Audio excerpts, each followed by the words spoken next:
Well, thank you very much for this kind introduction. So yes, my name is Monika Jones, and I have the great pleasure to talk to the President and CEO of the US Travel Association now, Roger Dow. Roger Dow, so good to have you with us. I hope you're well. Well, I am well, and it's great to be with you virtually, but we should get together very soon in person. We're all tired of sitting at home. Oh, tell me about it. Tell me about it. And there you obviously mentioned something already. We're sitting at home and we can't meet in person because of this pandemic. And with 15 minutes that we have for this talk, perhaps let's start with a brief assessment of the situation for the US travel industry. Now, 1 year into the pandemic, how would you describe it? The word devastating may be an understatement. When you look at the US travel industry, last year we lost $530 billion. So that's down 42% from the year before. The worst impact was on people. We have 16 million people that work in the travel industry in the United States. In May, 51% of them were out of work. The Great Depression had 25% of people unemployed. So this was twice the Great Depression. Right now, as of today, about 40% of the unemployment are travel workers. So even though we're 1 in 10 jobs, we're 4 times the unemployment. So that's been the most devastating. International, which I know is so important to both of us and all of us, is down 76%. And the only reason it's not down 100% is they didn't shut down international until March. So that's just the January through February numbers. And some say it's going to take 2025 until we recover. And I personally don't quite believe that. I'll discuss that in a little bit. But what we really need is an industry. We've gotten some relief from the US government, but we need more. We need stimulus. We're pushing for grants so destination offices around the country can begin promoting. International, we're very prone to pushing for vaccine and testing. If testing will open up international, we're all for it. But if we're going to do that, we've got to eliminate quarantines. Our research shows 83% of travelers say, I will not go there. I will not travel if there's a quarantine. Yet 88% say they're willing to be tested. And the last piece is Brand USA, which is funded by travel dollars. Is one of the most important things for bringing the international community into the United States. We have to get them funded once again so they can begin doing their job. So events like ITB, our own IPW are so critical to bringing this industry back. Without them, we'll never bring the industry back. All right, so there's certainly a lot on your plate and on the plate of the entire industry and so much at stake. And whenever I talk to experts, industry experts, they tell me that the travel industry faces actually 2 major challenges. One is the pandemic and the other is climate change. That's a tough one. And of course, the new US administration really wants to tackle climate change. I wonder what impact that will have on top of the pandemic for the travel industry. I think like anything in the world, you've got to approach things in a smart, intelligent, balanced way. The Biden administration is very, very concerned about climate change and is going to be very engaged. I believe the climate question is going to be part of all discussions and is going to be a major priority of them.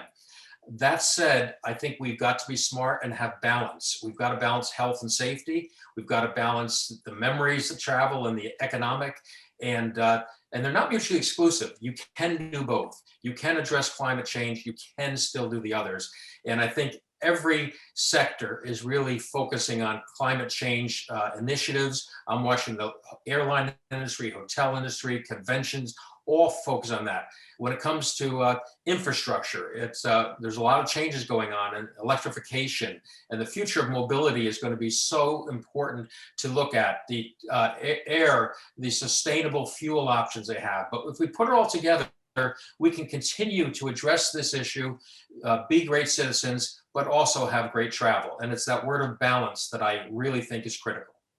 When you had just mentioned the future of mobility, you already hinted at, and in the same vein, basically, with this new US administration, there is also a new transportation or Secretary of Transportation there who says he will overhaul US infrastructure. What policies do you think are necessary in order to give mobility of the future a good start? Well, I think we've got to take a step back and look beyond infrastructure of just saying, let's improve our bridges or let's build better roads. I think we really have to look at the whole future of mobility, look at electric automobiles, self-driving automobiles. They're not too far ahead, but they're going to come soon. They're already testing them in my neighborhood. I see them driving around, scare the dickens out of me at the moment, but they are driving around testing them. And that's going to be a change. Also, looking at public transportation, the United States is actually behind the rest of the world when it comes to public transportation. And one of the reasons is we're so spread out and so big. It's when you have a compact area, as you have in many European countries or in Asia, you can really do public transportation much better. But that said, we need to do a better job. We have to have it more dependable, more access when it comes to public. We have to also look at solar and electric, and it's not the only answer.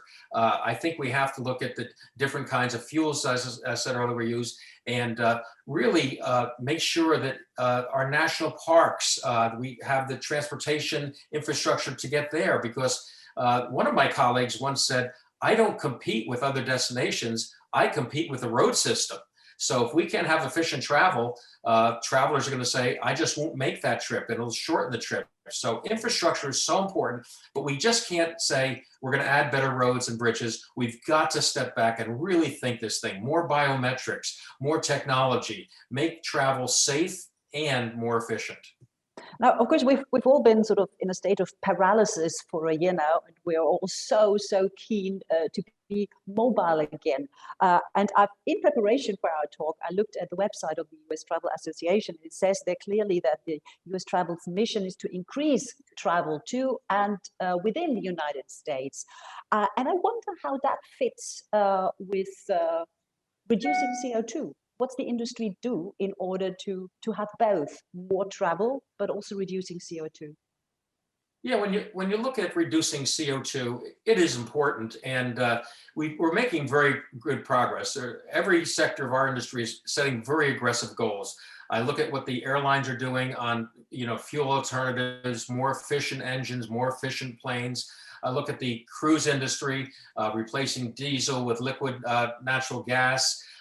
We're getting rid of all the CO2 that goes into producing plastics, single-use plastics, and everyone's moving towards recyclables and getting rid of that.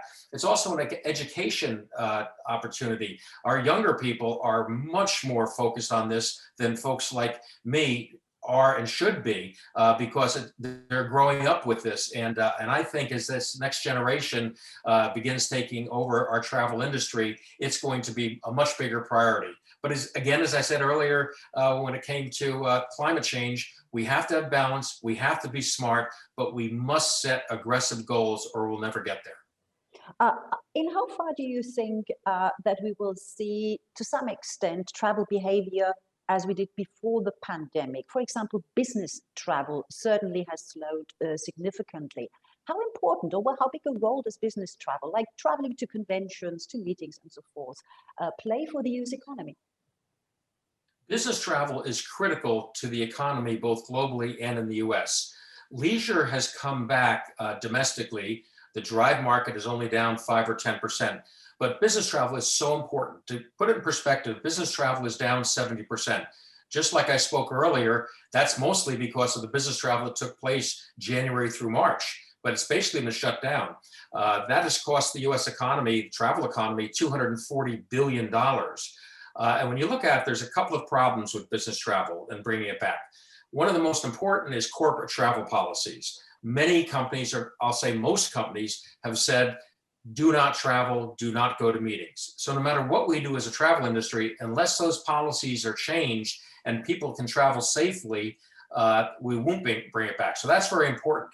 One of the other issues is liability.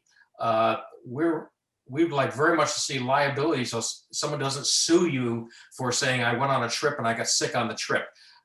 That's very important. We haven't gotten there yet, but that is one of the reasons corporate folks are holding back. The other area of business travel is the groups, the meetings, the conventions, the big trade shows you and I are familiar with. And there, I think the biggest challenge is there's a great misunderstanding among politicians and leaders in the United States that a trade show or a meeting is just like a mass gathering, yet they're very different. For a trade show, a convention, or meeting, we control the registration, we control the seating, we control the width of the aisles, we control distancing, we do all those things, and we have so many states in the United States have said gatherings of no bigger than 250 people. Well, that makes no sense. 250 people in a telephone booth is a lot more crowded than 250 people in a 1 million square foot convention center that probably has 500 different rooms. So we really need to get politicians and leaders to understand, let's use science, let's use data, and let's get back smartly and with capacity and not just blanket areas to restrict how many people can be in a building. Another important thing is we've got IPW coming up. And as I said earlier, meetings like ITB, IPW are so important in getting the international travel back. And we're coming up with IPW in Las Vegas in September. And they're doing so many things on recyclables, economics and all that. And it's really going to be an opportunity to showcase what this industry can do. But business travel, if we don't bring back international, we don't bring back business, we will not bring back the travel industry. It is so critical that we get them both back. Right. I can hear an awful lot of passion there in your answer, which is also one reason. I mean, I didn't want to interrupt you. There are technical difficulties, but we could understand absolutely everything you said. And yeah, that passion speaks for itself. Very briefly, in the last 2 minutes, perhaps, I mean, you already touched upon it in your previous answers, but how do you see the travel industry evolving, also bearing in mind the lessons learned from the pandemic and, of course, with a green economy in mind? I started out by saying that some are saying that we won't come back till 2025. And I said, I don't believe that. The reason I don't believe that is I saw what happened after September 11th. After September 11th, people said no one will get on an international flight again for fear of flying across an ocean. Well, that didn't happen. International travel boomed. In 2008, we had a big recession in the United States and around the world, in fact, and people said 1/3 of all hotels will be closed, never to open again. Yet they opened and we set 10 years of record travel until this pandemic. So I think we're going to see a new chapter in travel. I think we're going to reinvent how we come together. And sadly, while we were hurt quite a bit by this pandemic, we're going to come back as a better industry, a smarter industry, and our future is very bright. I think travel is a coiled spring. People want to get together. The way we do business, our families, our memories, without travel, we do not have a life as we understand it. Well, that's a really nice answer, and I'm so glad we had time for that one. Roger Dow, President and CEO of US Travel Association. Thank you so much for your time and all the best for the near future, definitely. Well, always a pleasure. As I said, want to see you all in person soon. Thank you. And with that, it's back to you.